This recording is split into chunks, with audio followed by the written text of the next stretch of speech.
Mr. Roddenberry had it right the first time. Mr. Singh should not have been killed off. This was from Lonely Among Us of the Next Generation. He was Roddenberry's inner guru. But somehow Mr. Roddenberry was turned from the path, so the light within did not shine quite so brightly. The Organians are whole within themselves and are in essential harmony with the universe. The bright light that we saw in that episode, that bright light is truth, and there are no divisions to truth. Light and dark cannot be separated. They are actually an attributeless clear light. Whether you're seeing shadow or bright light, the truth of it is attributeless. Skin of evil does not exist. That which is taken as darkness or evil is but the ignorance of wholeness, a lack of awareness of wholeness. The Organians were from the recognition of wholeness. Skin of evil was from a split personality, blind to wholeness. Truth is holographic. Opposites are illusions of perception and concept. Our sense of separateness is a mirage. Skin of evil is a false philosophy. Relatedly, the Star Wars series is based on a falsehood. Jim Henson's The Dark Crystal is an erroneous philosophy as well. The dark is not needed to balance the light. The dark is not needed to balance the light. The light is never out of balance, for light is all things. True light is neither dark nor bright, as it is clear beyond perception. The true force is non-dualistic. In perfect grace, there is no imbalance. In the non-dualistic, there is no imbalance. And Darth Vader is not Luke Skywalker's father. Never was, never will be. On Star Trek The Next Generation, where no man has gone before is not the truth. Throughout the universe, there is energy inseparable from consciousness. Objects, that is matter, are an illusion of perception and thought. And an awful lot of thinking going on these days. The traveler would have known this to follow a different path. He would not have been inclined toward manipulating anyone in any manner.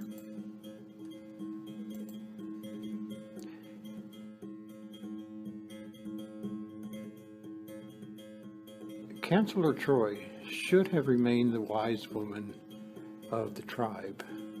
Instead, they turned Deanna into something little more than a chocolate slurping sex kitten. And that was a shame. The true Counselor Troy would have been indifferent to compliments, even by the captain, and would not have felt the longings most of us indulge. Instead, they intensified those longings within her character. True empathy would have insisted Troy be a hard taskmaster and would have been the source of great strength. The true Counselor Troy would not have gone around spouting psychobabble. She would have seen beyond the mind to the essences of consciousness.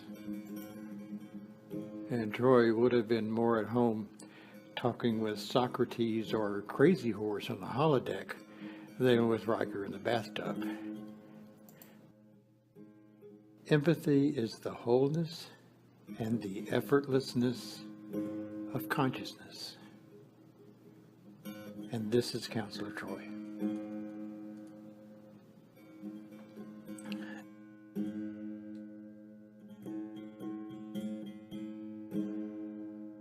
As to the writers of Deep Space Nine, Enterprise, and the latest Star Trek movies, addiction to violent imagery, crassly arrogant behavior, and anti-heroism is neither enlightening nor freeing. There is no profundity in these things. These are signs of psychosis, of being separated from one's true nature, which is wholeness. Sanity avoids these things and will not impose them on others, even fictionally. Parallel to the movie Forbidden Planet, the id is not fundamentally intrinsic to human sentience, and it's not. The id is a product. It's a product of a split personality in identification with the body. With knowledge of our true nature, the id dissolves into peace. And that's the true undiscovered country.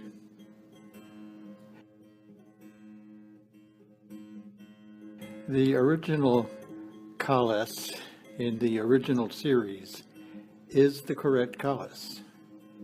The second Kalas, and the general depiction of Klingons on the whole, seduces viewers into a clingy, murky insanity.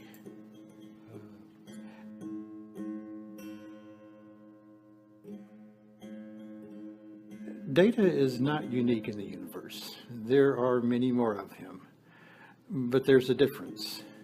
The others do not have Data's programming. So what then of AI and other squishy feel-good movies about androids?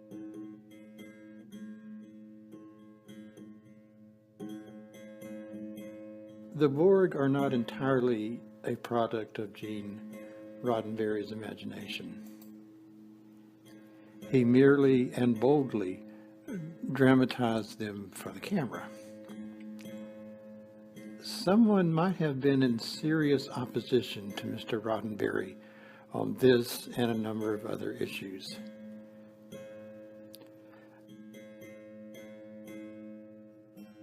Much about the Borg, Romulans, and Klingons is based on a human civilization that is not of this earth. These people have drained empathy from their sentience for the sake of a pure arrogance. Now they want to do the same to us humans on this earth.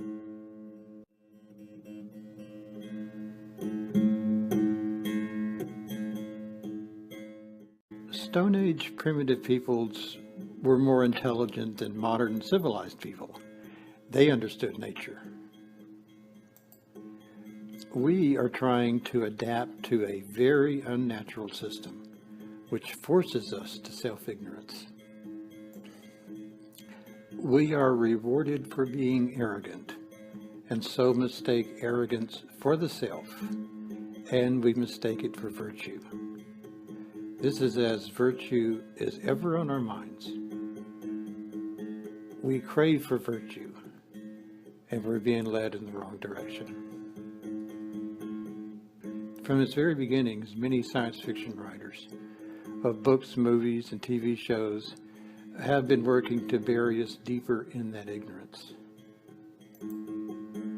They know not what they do. They really don't. They are trapped.